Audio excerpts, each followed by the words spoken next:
Gary Young wore many hats to make Young Living what it is today. On the podcast, we have heard people share their stories of Gary the inventor, Gary the farmer, and Gary the businessman. But today on the podcast, we are highlighting how he built a community that feels like a family and how we can each carry on that legacy. Hello and welcome to Young Living's podcast, The Wild Drop. My name is Jacob Young, your host. Young Living is the world leader in producing and distributing premium essential oils. And this podcast will provide you with drops of information about Young Living, including stories, history, product information, lots of little fun facts, and even more.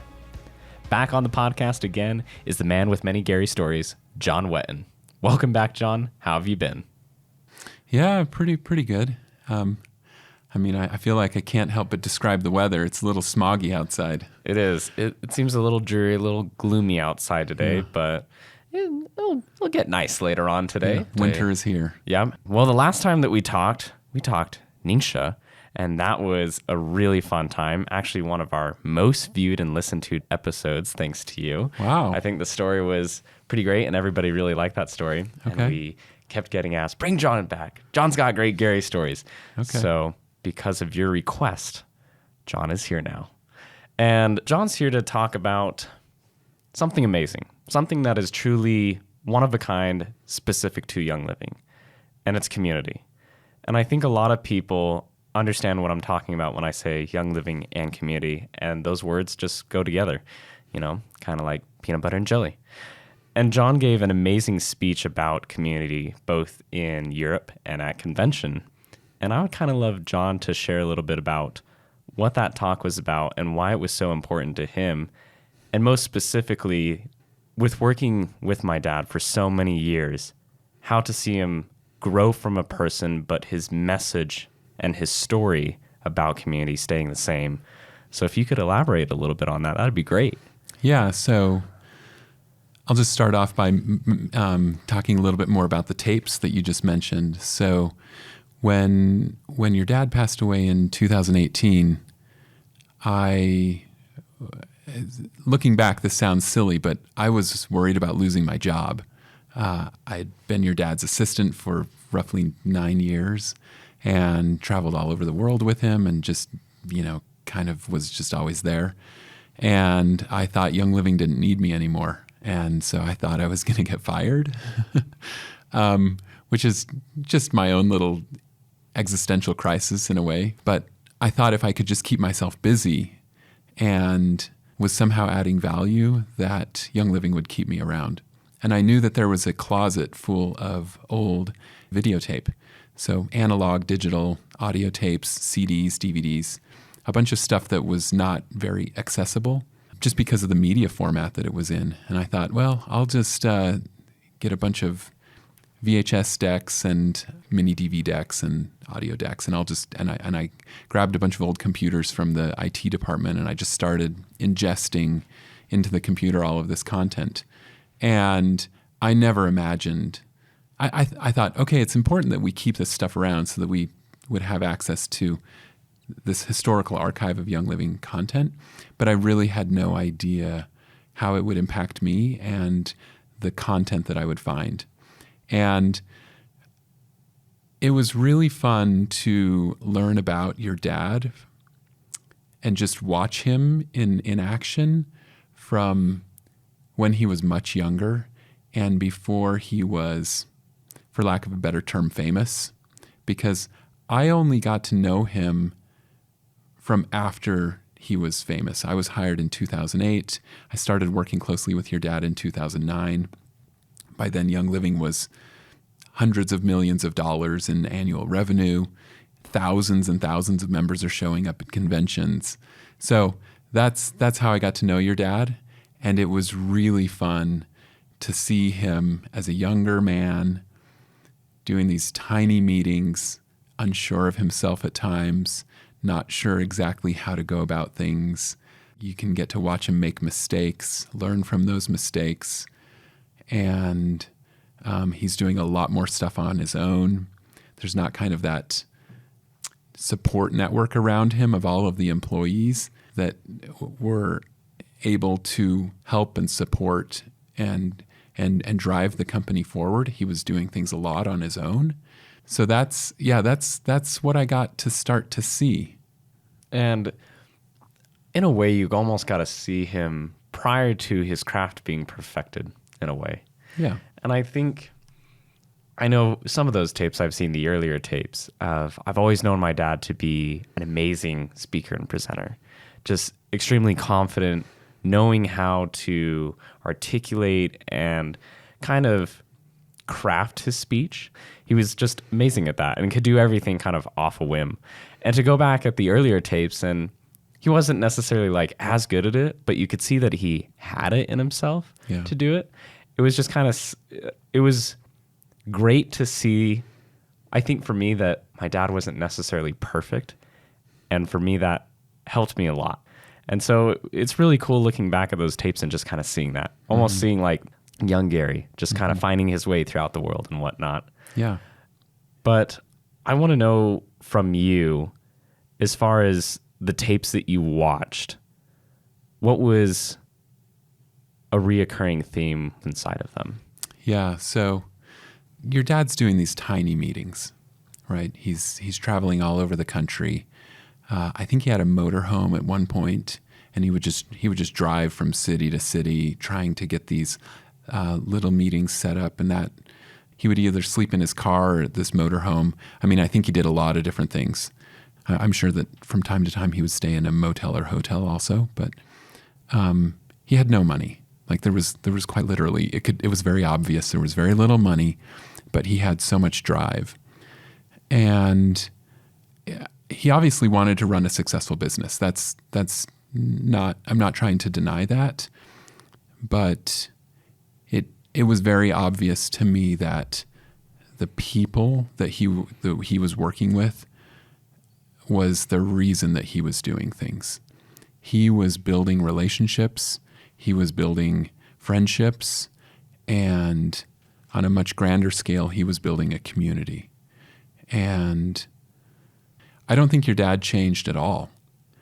But there's just so many other things going on, and everybody's treating your dad differently, so that it's not as easy to see.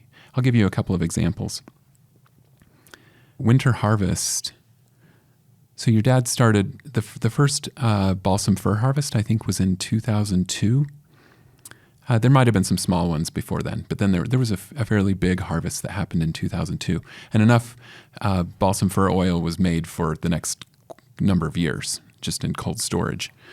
And the next harvest happened in 2009, and a bunch of employees and a few members went up. And then 2010, that was the first time that I got to attend the winter harvest.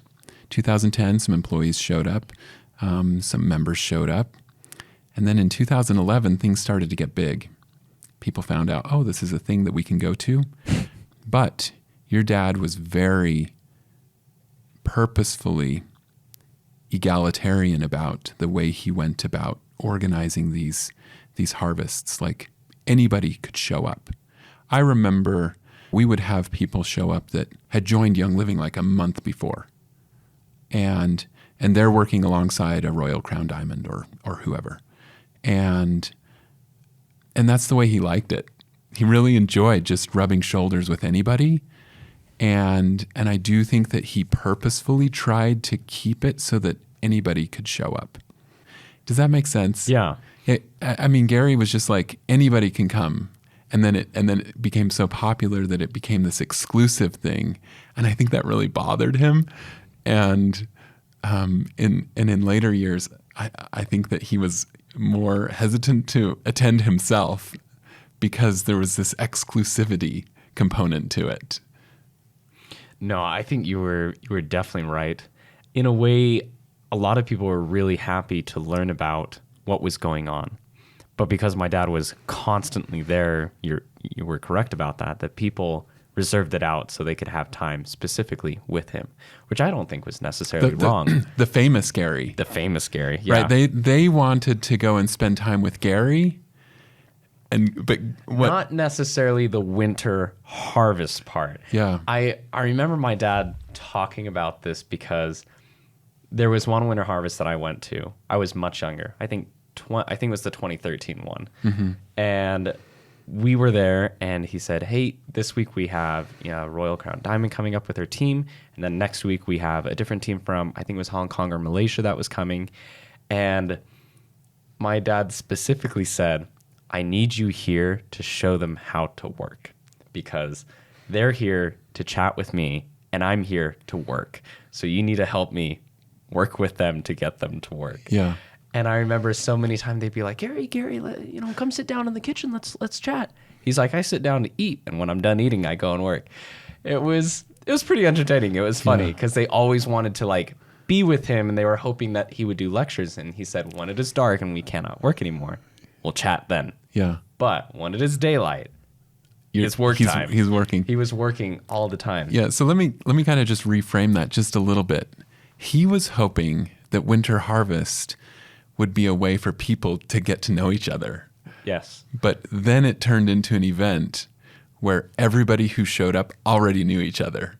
And so I think that you can kind of see the difference there. He, with all of the farm events, so his idea for the harvest, and not specific to Winter Harvest, but all harvests in general, was to bring people who are new to Young Living or who are wanting to understand Young Living better, and who are wanting to, in a way, find something about themselves they may not have discovered yet. Yeah. And discover all of that, be able to explore all of that at the harvest. And kind of like when you go on a work trip with your coworkers, to kind of get to know one another and to help build your own community inside of that. He saw it as a community bonding growth experience. And a way, like for him, it was like self-discovery. And I think all of that stuff still happens. Yes, it still does. It's just that from your dad's frame of reference, things shifted a lot because he was kind of like this famous person instead of just somebody that was just there to work. So, yeah. And I think that was difficult for him. So a lot of people may not necessarily kind of see the side of Gary that you have seen, and maybe a few people who have attended a harvest have seen. And I know a lot of people, like at men's camp, a lot of people came up to me afterwards and was like, wow, there's a side to your dad that I don't think I realized, because I've always seen him from stage or from a camera, but rubbing shoulders with him, building a fence, or, out at the shooting range or whatever it may be, there's a side to Gary that a lot of people didn't realize. And so I was wondering if maybe you had like another example of kind of that side of Gary that people maybe didn't expect per se. Yeah. Well, I'll just kind of go back to this idea that he was doing it for the community and not necessarily to just make money, right? And this isn't my own example. I'm telling somebody else's story. And so maybe you can even have this person on. But Rex Kidman, who is, I think, has worked at Young Living longer than anybody else. Yes, he has. Except your mom. Remembers, or he witnessed a conversation between your mom and your dad that had to do with some sort of marketing material refresh or rebrand or something like that. And your mom said something to the effect of, do you want this company to grow or not? Or do you just want it to stay small? And Rex said that he looked over at Gary, your dad, and he hesitated. He actually thought about it. What do I want? Do I want this to stay a small, tight-knit community where I know everybody's names? Or do I want this to grow into something where I can have a much greater effect and impact on the world? And ultimately, we know what he decided. And so therefore this rebrand or refresh or whatever went forward. But the fact that he had to stop and think about it, I think says a lot about really where his heart was. Yeah. I know the best part as far as leading by example that I saw with my dad and both my parents was my dad was the visionary, and I would almost say, created the foundation of this company. But as far as the growth that we saw in the expansion, that was mom. Oh, yeah. She realized the impact that could be made from these products and from the oils, and realized how important community was. And I think to that exact point, she realized, do you want to build a big community or do you want to keep a small community? And in a way, it's unfortunate in a good way because we're so big. And I remember once upon a time knowing everybody's name as far as employees and brand partners go. And now it's trying to catch up with all the names and trying to learn about everybody and say hi to everybody, and get to meet everybody that's new. And it's difficult, and it makes me feel a little bit sad, but at the same time to see that we're still growing at such a rapid pace in a way that can't really catch up. Mm-hmm. I'm happy about that because we get to see just how many lives we're truly impacting in a greater way. And my parents always talked about this pretty much every day. And I remember like every meeting that I attended with my parents, there was always the question of like, do you want the company to grow? Do you want the company to succeed? Like you've got to do this, you got to do that. And my dad said, I could care less about the dollar. It's about the people. We are in the business of helping people, not helping ourselves. And my mom has said this before as well, but by helping others, there's a lot of good that comes after it. And the foundation, that's where I see the most impact as far as what we've been able to do.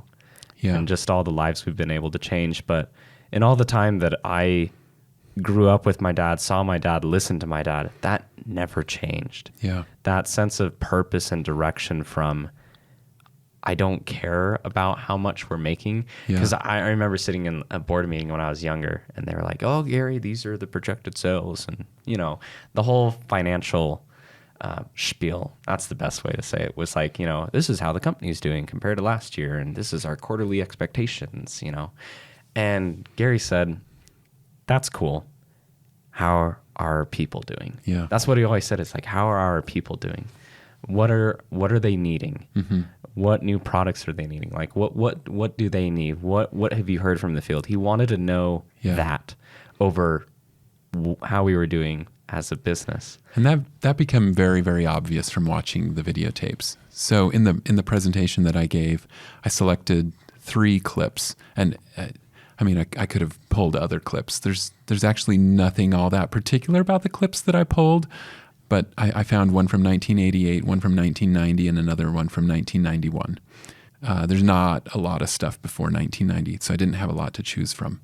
But I played these 3 clips, and in every clip, he's talking about people, or he's talking about sharing. He says that share Young Living, don't sell it. Just go out there and share it. If you have a fire in your heart, you'll be able to ignite the flame in other people around you, and it became very apparent to me that he was out there to just build a community. The best part about my dad was he actually really despised it when people, quote unquote, sold Young Living, like door-to-door salesman kind of talk. It was always community focused and community based with the way that he thought about everything. Yeah. And it was always ensuring that, building such an amazing community of just great people that wanted nothing more than to share their love and their passion for this, the products, the company, and everything that we do, our mission, our purpose, and our values. Yeah. And it was never the driving force was the community, and always has been the community of Young Living. Yeah. And many brand partners that I talk to, and many that are part of Young Living, that's their core reason. They're like core values. Like you can't buy community. Right. It's something that you can't get anywhere else. And I've said this before, but there's people that have been at other companies that have joined over to Young Living, and they're like, the community here is unlike anything else. It truly is. And we've talked about community on this podcast so many times, but because it's such an emphasis for us, it's something that we truly focus on. And it's something we're proud of. We're truly proud of our community. Yeah. So I basically bookended my presentation with these really early clips and then also the very last public appearance that we have of your dad from the January 2018 Diamond Call. And in that call, he mentions that the executive team at the time wanted to publish the quote-unquote numbers. And your dad said, well, it depends on what numbers you want to publish. If you're wanting to publish the revenue numbers of what we did last year, I'm totally against that. If you want to publish how many schools we've helped build, if you want to publish how many lives we've affected, if you want to publish how many bricks we've made for the Rebuild Nepal project, he's like, you can publish those numbers because Young Living, I'm really paraphrasing here, Young Living is not about a number on a whiteboard. Young Living is about people. And it was just amazing to take a clip from 1988 that was quite close to the earliest clip that I have and another clip from 2018. So there's a 30-year time span there. And the message was very consistent. It stayed the same. Yeah. And so really what my message is, well, I started off by asking everyone what was your dad's most important role or kind of the most important hat that he wore. Because we always think of him as a farmer or a truck driver or a distillery operator or an oil blend formulator, right? Like there's all of these hats that I've heard people talk about your dad wearing. Architect, like everything you can imagine. But I never had heard anybody use the term community builder. And at the end of the day, that is the most important role that your dad played. And now that he's no longer here, every one of us has a greater impact. He was such a source of gravity for grounding us into the foundational values that he built this company on, that he could always bring everybody back into orbit if things got a little bit skewed. And now that he's no longer here, each one of us has a greater role just by default. Each one of us has a greater gravitational pull on the direction that Young Living will go. And I'm talking about employees and our members in the field. And so each one of us has a much greater role of being a community builder as well and keeping our values and our morals and our ethics grounded in these foundational principles. Shortly after my dad passed away, there were so many people that reached out kind of asking, like, what can I do? And I didn't know how to necessarily answer that question. And well, you're also young. You're still young. Yeah. You were quite young then. And the only thing that I could really think of at the time, and I still think this is the correct answer, at least in my head, is continue what you do. Don't stop what you're doing. Do what you were doing, because that's what my dad appreciated and loved about everybody, was he was sharing our amazing community. And so continue to do what you do and share the community. That's what he would have wanted. And in a way, a lot of people kind of share this little hashtag on social media, but Gary on. Continue to just Gary on and do what Gary would do. And I think to kind of that extent, we need all of you with everything that you do. I think so many of you don't understand. And you're speaking to the community here, not to me? Yeah, well, okay. You as well. You said you. Yeah, you okay. as well. Everybody. You listeners, you, John, Cole, you included as well, our producer. We all have the important role of continuing this on and being the community organizer, the community leader that my dad once was. And taking that role on, taking that hat on, and doing the best that we can with it, representing the company for what it was founded on, the morals and the values and the principles that we have, and just striving to do our best every day to continue that the way that my dad would. That's how everyone plays into this. And we truly appreciate, I know I do and my family do, we appreciate each and every single one of you, because so many people always come up and say thank you to us directly, like to my family. And I don't know how to respond to that, because in a way, like, I don't feel like I've done that much or enough per se. And so I always say it's not possible without you. I mean, so many times when we're at like big events or big retreats, that's what I know it kind of sounds cliche in a way, but I'm grateful for that. I always say, like, thank you for everything that you do, because it's truly not possible without every single person, everyone in this building, everyone outside this building. It's all up to us, and it's up to us to decide what we want to do with it and where we want it to go. And so, kind of like you said, we are in charge, and we need to decide, and we need to whether take on the role and accept it and continue to move forward with it or not. Well, John, thank you so much for your time, your passion, and everything that you do. Like I said, you play such an important role, and I think you really embrace the community organizer and leader really well without you realizing that you do. And a lot of people are truly grateful for you embracing that part of my dad, because in a way it was lost for a bit after he passed. I think we were all kind of scrambling around like headless chickens, not knowing how to continue that part. And you did a phenomenal job with that. So thank you for bringing it back and reminding us all of that. Yeah, you're welcome. It's been a pleasure. Happy to be here. Thank you. Till next time, because we love your Gary stories. Okay. They're very important to us. So till next time, till you hear from John. And thank you for tuning in to The Wild Drop. Remember, you can listen to us on iTunes, Spotify, and on YouTube, and of course our website at www.youngliving.com. Don't forget to oil up Young Living family. This is Jacob Young, dropping out. Take care.